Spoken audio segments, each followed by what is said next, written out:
अस्सलाम वालेकुम। ईरान ने भी अब अमेरिका पर अपने हमले तेज कर दिए हैं। ये जंग अब रुकती दिखाई नहीं दे रही। ये जंग हर रोज बढ़ रही है। पिछले 9 दिन से अमेरिका मुसलसल हमले कर रहा है और अमेरिकी हमले बढ़ते चले जा रहे हैं। अब इस बार इंफ्रास्ट्रक्चर को निशाना बनाया जा रहा है, बंदरगाहें निशाना बनाई गई हैं, इसके अलावा रेलवे स्टेशन निशाना बनाए गए हैं, इसके अलावा पुल निशाना बनाए जा रहे हैं, सड़कें निशाना बनाई जा रही हैं और न्यूक्लियर पावर प्लांट निशाना बनाया गया। न्यूक्लियर पावर प्लांट जिसमें बहुत तेजी से काम जारी था, वहां पर जो बिजली बन रही थी तो उसको निशाना बनाया गया और अब आईएईए ने इस बारे में तहकीकात का आगाज भी कर दिया कि क्या वाकई वहां पर बहुत बड़ा नुकसान हुआ है और उससे किसी तरह के कहीं यूरेनियम जो अफजूदा थी उससे कोई जो वहां पर कोई खतरात तो आसपास के आबादी के लिए पैदा तो नहीं हो गए, कोई ताबकारी तो वहां से पैदा नहीं हो रही, क्योंकि ये एसओपी है कि जब किसी न्यूक्लियर पावर प्लांट पर कोई हादसा होता है तो आईएईए जाकर उसकी इंस्पेक्शन करती है। जब आईएईए ने इस बार ईरान से राब्ता किया है कि वो इस इलाके की उस साइट की विजिट करनी चाह रही है जिसको अमेरिका ने निशाना बनाया। इसके अलावा अमेरिका ने तबरेज, चाबहार, सिरक, हरमजगान, बोशहर, अबादान और कनारक में शदीद तरीन बमबारी की और यहाँ पर बहुत सारे जो साइट्स हैं उनको निशाना बनाया गया है। जो बंदर इमाम खमैनी और बंदर मां शहर है उस पर भी हमले किए गए और यहां पर भी बहुत ज्यादा नुकसान पहुंचाया गया। अमेरिकी टारगेट यह है कि जो आबना हरमस के आसपास के इलाके हैं वहां पर जो ईरान ने अपने इंस्टॉलेशंस बना रखे हैं, ईरान जिस तरह से जहाजों को इंटरसेप्ट कर रहा है, जो अमेरिकी जहाजों को या अमेरिका के इत्तेहादियों को या फिर जो तिजारती जहाज हैं जो फिर तेल ले जाने वाले जहाज हैं उनको वो जिस तरह से चेक कर रहा है, इंटरसेप्ट कर रहा है, तो उसकी उस सलाहियत को नुकसान पहुंचाया जाए ताकि ईरान जो है वो मौसर तौर पर वहां पर कार्रवाई ना कर सके और आबनाए हॉर्मस के अंदर जो उसका कंट्रोल है वो आहिस्ता आहिस्ता कमजोर होता जाए। अब ये 9 दिन से तो ईरान पर अमेरिका के हमले जारी हैं, लेकिन अब ईरान ने भी जवाबी कार्रवाई जो है वो बहुत तेज कर दिया। अब ईरान की स्ट्रेटजी ये है कि किसी तरह से अमेरिका को और उसके इत्तेहादियों को ज्यादा से ज्यादा नुकसान पहुंचाए। पहले ये था कि अमेरिका के जो जहाज उस इलाके के अंदर आ रहे थे, आबना हरमस के आसपास आते थे, जो खलीज ओमान के अंदर होते थे, तो उनको ईरान बराह रास्त मिसाइलों के जरिए नुकसान पहुंचाता था। जैसे वहां पर जो बहरी बेड़ा आया था यूएसएस जेरार्ड, यूएसएस इब्राहिम लिंकन, इस पर बराह रास्त हमले किए गए थे। इसके अलावा जो अमेरिकी बहरी जहाज थे, जंगी बहरी जहाज थे, उनको नुकसान पहुंचाया जाता था। दूसरी स्ट्रेटजी ये थी कि जो इत्तेहादी ममालिक के अंदर अमरीकी एयर बेसिस हैं, अमरीकी बंदरगाहें, जैसे बहरीन के अंदर जो 5th फ्लीट है वो बहुत बड़ा एक अमरीकी प्रेजेंस है, कतर के अंदर अमरीकी फौज की बहुत बड़ी प्रेजेंस थी, इसके अलावा कुवैत के अंदर बेसिस हैं, उर्दन के अंदर बेसिस हैं, अब शाम के अंदर भी बेसिस बन गए हैं, सऊदी अरब के अंदर बेसिस मौजूद हैं, इराक के अंदर एक बहुत बड़ी अमरीकी प्रेजेंस है। तो इन तमाम इलाकों के अंदर एक एक करके यूएई के अंदर बहुत बड़ी प्रेजेंस है। यूएई को तो खासतौर पर ईरान ने टारगेट किया है, वहां पर हमले किए गए, तो वहां पर जहां जहां अमेरिकी प्रेजेंस थी उनको हमला किया गया। अब जो तीसरा जो अमेरिकी हमलों के बाद जो ईरान की स्ट्रेटजी ये है कि इस जंग को अरब मुल्कों के अंदर फैला दिया जाए, खा उसके लिए हौसी बागियों का इस्तेमाल किया जाए, खा उस पर अमेरिका के जो इत्तेहादियाँ उनके जो ईंधन के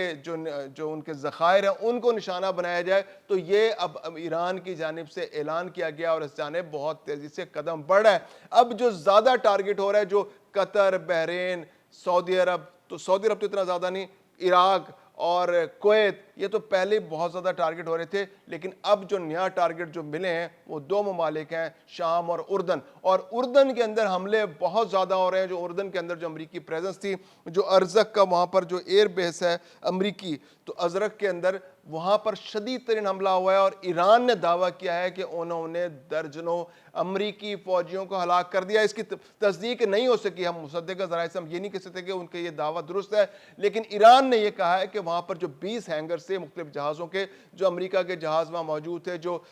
इस इलाके में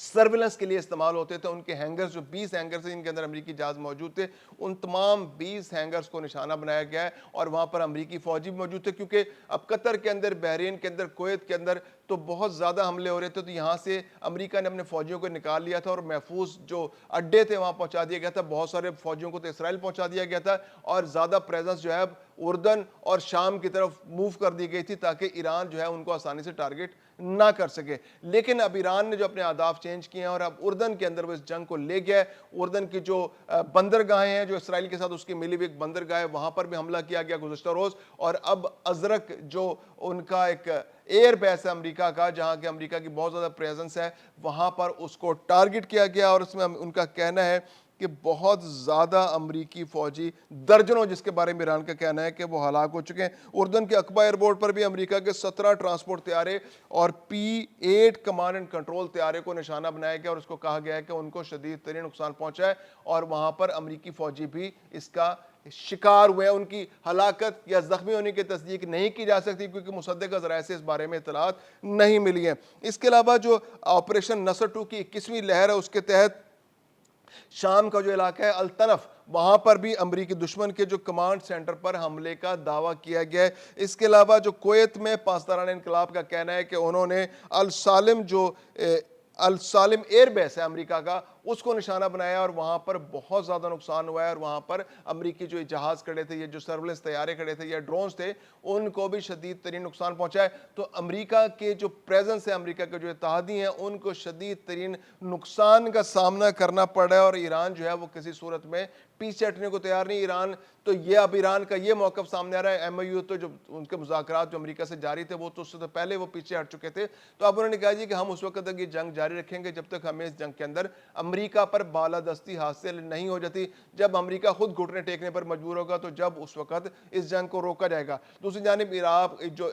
جو عباس عراقچی ہیں، جو ایران کے وزیر خارجہ ہیں، وہ ایک جانب تو بڑی سخت باتیں کر رہے ہیں، تند و تیز باتیں ان کی جانب سے کی جا رہی ہیں کہ وہ امریکہ کو کسی صورت پیچھے نہیں ہٹیں گے امریکہ سے اور حملوں کا جواب حملوں سے دیں گے اور اپنی جو پریزنس ہے اس کو پوری طرح سے ثابت کریں گے، لیکن ساتھ ہی وہ مذاکرات کے لیے بھی تیار ہیں کہ جی اگر مذاکرات ہوتے ہیں کسی طرح سے تو ہم اس کے لیے بھی آگے بڑھنے کو، قدم بڑھانے کو تیار ہیں اگر امن کی طرف جاتے ہیں۔ دوسری جانب جو مارکو روبیو ہیں، وہ امریکی جو فوجی 3 امریکی فوجی پہلے ہلاک ہوئے تھے تو اس کے جواب میں امریکہ نے حملے کیے تھے، تو انہوں نے کہا جی ٹھیک ہے جی اب ہمارے امریکی فوجی ہلاک ہو چکے ہیں، ان کا ہم نے بدلہ بھی لے لیا ہے، تو اگر اب ایران مذاکرات کی طرف واپس آنا چاہتا ہے تو ہم اس میں کنٹریبیوٹ کرنے کے لیے، آگے بڑھنے کے لیے، امن کو چانس دینے کے لیے تیار ہیں۔ تو یہ ایک بہت زیادہ ڈیولپنگ سٹوری ہے۔ دنیا کے جو پڑوسی ممالک ہیں، اب خاص طور پر جو عراق کے وزیر خارجہ ہیں، وہ آگے بڑھے ہیں، وہ ایران کے وزیر خارجہ سے ملاقات کر رہے ہیں اور وہ اس امن کے پروسیس کو آگے بڑھانا چاہ رہے ہیں۔ تو یہ بہت زیادہ ڈیولپمنٹ ہے۔ جنگ کسی صورت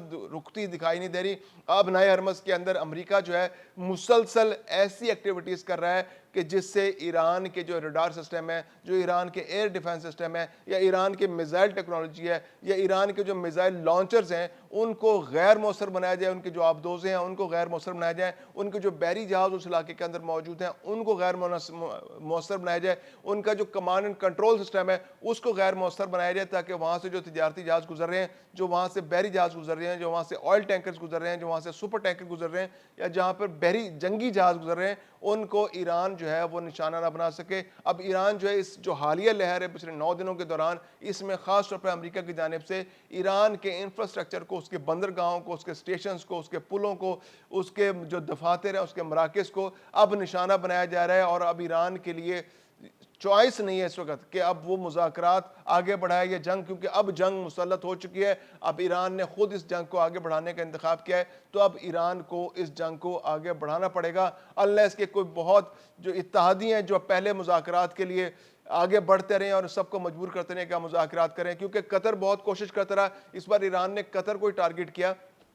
تو قطر بھی اب ریلیکٹنٹ ہے۔ پاکستان نے بھی اپنے آپ کو تھوڑا سا ڈسٹنس کر رکھا ہے سارے معاملے میں، کیونکہ ایران جو ہے بہت اگریسولی سارے صورتحال کو لے کر آگے بڑھ رہا ہے۔ تو اب ایران کی طرف سب نظر ہیں کہ وہ کس طرح سے اس جنگ کو آگے بڑھاتے ہیں اور امریکہ کو مجبور کرتے ہیں کہ وہ ایران کی شرائط کو جنگ کی صورت میں ماننے پر تیار ہو جائے۔